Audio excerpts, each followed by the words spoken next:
আসসালামু আলাইকুম প্রিয় দর্শক, আপনাদের সবাইকে সাদর আমন্ত্রণ জানাচ্ছি বাংলাভিউ স্টুডিও থেকে। আমি হাসান মোহাম্মদ শামীম।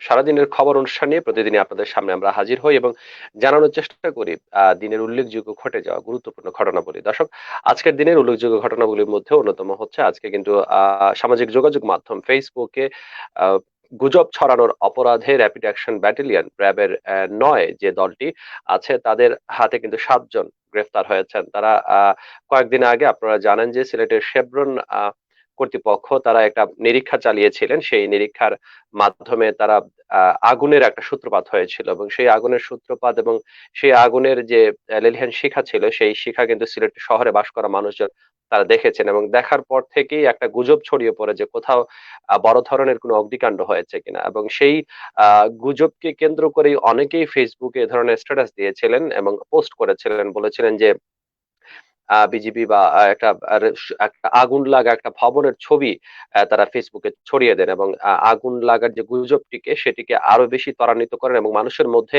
আতঙ্ক ছড়িয়ে দেন। যদিও ওই রকম কোনো ঘটনা বাংলাদেশে ঘটেনি এবং সেই সংগ্রহিত ছবিটি অনেকেই শেয়ার করেন, বুঝে না বুঝে অনেকেই শেয়ার করেন। অনেকেই এ ব্যাপারে নিজস্ব মন্তব্য সামাজিক যোগাযোগ মাধ্যমে মানুষের মধ্যে ছড়িয়ে দেন এবং সেই ছড়িয়ে দেওয়ার প্রক্রিয়াতে এই ব্যাপারটি আরো ভয়াবহ হয়ে ওঠে এবং সরকার যেটা বলছে যে এই ধরনের গুজব যারা তৈরি করেন, গুজব যারা ছড়িয়ে দেন, তাদের বিরুদ্ধে কিন্তু কঠোর আহ আইনি পদক্ষেপ নেওয়া হবে এবং তারই ধারাবাহিকতায় আজকে 7 জনকে গ্রেপ্তার করা হয়েছে এবং এখনো পর্যন্ত তাদের নাম আমরা জানতে পারিনি। র্যাব একটা সংবাদ সম্মেলন করবে, সেই সংবাদ সম্মেলনের পরেই তারা আসলে কারা, তাদের সেই নাম আমরা জানতে পারবো। দর্শক, সামাজিক যোগাযোগ মাধ্যম এটা কিন্তু অনেক গুরুত্বপূর্ণ একটা ব্যাপার হয়ে দাঁড়িয়েছে এবং এই গুরুত্বপূর্ণ মাধ্যমে কিন্তু মুহূর্তের মধ্যে প্রচুর সংখ্যক মানুষ তারা কিন্তু খবর পেয়ে যান। তাই আপনাদের প্রতি আমাদের অনুরোধ থাকবে কোনো একটা বিষয়ে, কোনো একটা না জেনে আসলে কোনো বিষয়ে শেয়ার করা থেকে বা নিজের তৈরি কোনো স্ট্যাটাস থেকে সমর্থিত সূত্র ছাড়া কোনো ধরনের খবর ভিডিও যদি আপনারা ছড়িয়ে দেন বা পোস্টে শেয়ার করেন, তাহলে কিন্তু আপনিও বিপদগ্রস্ত হতে পারবেন। সেক্ষেত্রে যেটা উল্লেখযোগ্য বিষয় হচ্ছে যে সামাজিক যোগাযোগ মাধ্যমে নিজের করা পোস্টের ব্যাপারে অবশ্যই আপনাকে কনসার্ন থাকতে হবে। কনসার্ন থাকলে মূলত এ ধরনের সমস্যা থেকে আপনি পরিত্রাণ পেতে পারেন। দর্শক, করোনা সংক্রমণের ঊর্ধ্বগতি নিয়ন্ত্রণে সরকার সারা দেশে লকডাউন ঘোষণা করেছে। আগামী 5 আগস্ট পর্যন্ত লকডাউন চলবে। 12 দিনের লকডাউনের আজকেও কিন্তু লকডাউন চলছে বাংলাদেশে এবং এই লকডাউনের দিনেও বাংলাদেশে মৃত্যু সংখ্যা যেটি কিন্তু একদমই থেমে নেই। করোনায় আজকে আরো 228 জনের মৃত্যু হয়েছে পুরো বাংলাদেশে এবং শনাক্ত হয়েছেন 11,000-এর বেশি মানুষ। দেশে করোনা দৈনিক মৃত্যু আবারও 200 ছাড়িয়ে গেছে। গত 24 ঘন্টায় করোনা আক্রান্ত হয়ে 228 জনের মৃত্যু হয়েছে। টানা 4 দিন পর দৈনিক মৃত্যু 200 ছাড়ালো। মাঝে কিন্তু 200 নিচে ছিল মৃত্যু সংখ্যা, এবার কিন্তু 200 ছাড়িয়ে একদম 228 জনে পৌঁছে গেছে। 4 দিন পর আবারও শনাক্ত রোগীর সংখ্যা দাঁড়িয়েছে 11,000 ছাড়িয়ে গেছে। গত 24 ঘন্টায় রোগী শনাক্ত হয়েছেন 11,291 জন। এবং এই যখন অবস্থা, গত 24 ঘন্টায় মোট 37,587 জনের নমুনা পরীক্ষা করা হয়েছে।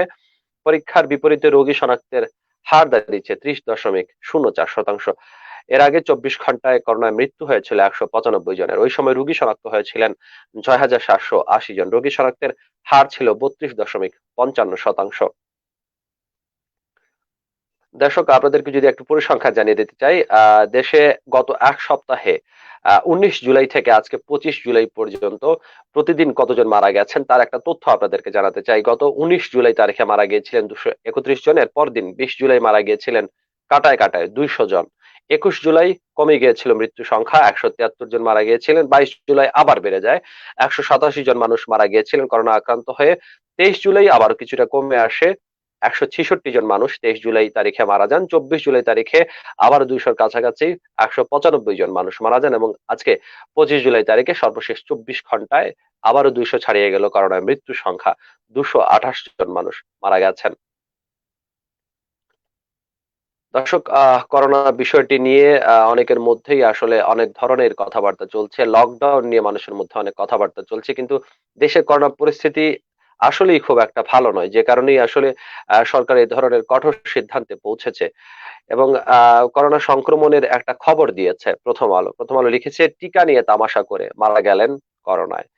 এ সম্পর্কিত একটি প্রতিবেদন আজকে তারা তাদের অনলাইনে আপ করেছেন। আমরা সেই প্রতিবেদন থেকে আপনাদেরকে একটু পরে শোনানোর চেষ্টা করছি। করোনা সংক্রমণ রোধে বিশ্বজুড়ে সর্বোচ্চ গুরুত্ব পাচ্ছে টিকা। অথচ টিকা নিয়ে দেশে দেশে অনেকের মধ্যে রয়েছে বিভ্রান্তি।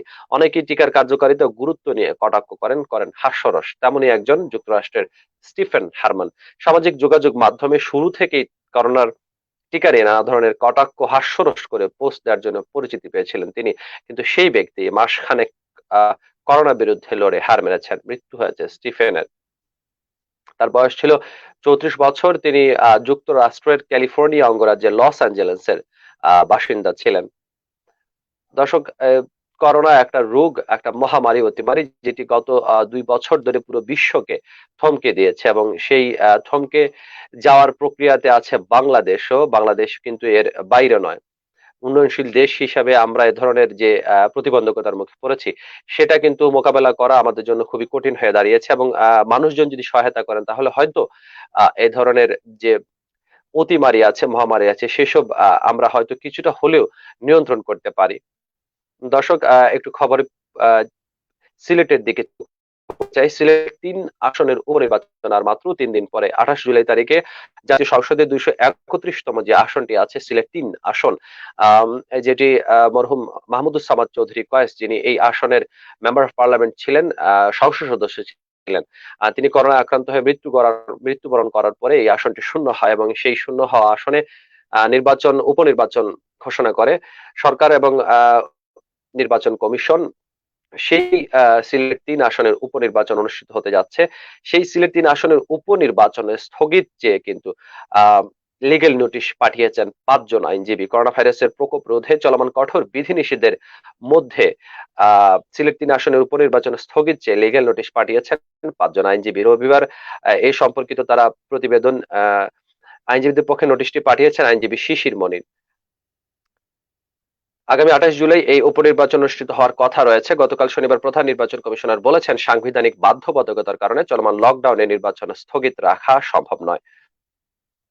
আহ দর্শক, জানাচ্ছিলাম আজকের দিনে ঘটে যাওয়া গুরুত্বপূর্ণ ঘটনাবলী এবং জানাচ্ছিলাম নির্বাচনের স্থগিত আদেশ চেয়ে একটি লিগেল নোটিশ জারি করা হয়েছে এবং এই সম্পর্কিত যেটি হচ্ছে যে নির্বাচন কমিশন বলেছে যে নির্বাচনী বাধ্যবাধকতা থাকায় সংবিধানে তারা আসলে নির্বাচন পেছাতে পারছেন এবং বলা চলে যে ২৮ তারিখের যে উপনির্বাচন সেটি সিলেট ৩ আসনে সেটি কিন্তু হচ্ছে। দর্শক, আমরা আবারও সংযুক্ত হব বাংলা ভিউ এই সারাদিনের খবর অনুষ্ঠানে। সে পর্যন্ত সবাই ভালো থাকুন, সুস্থ থাকুন, বাংলা ভিউর সাথে থাকুন। খোদা হাফেজ।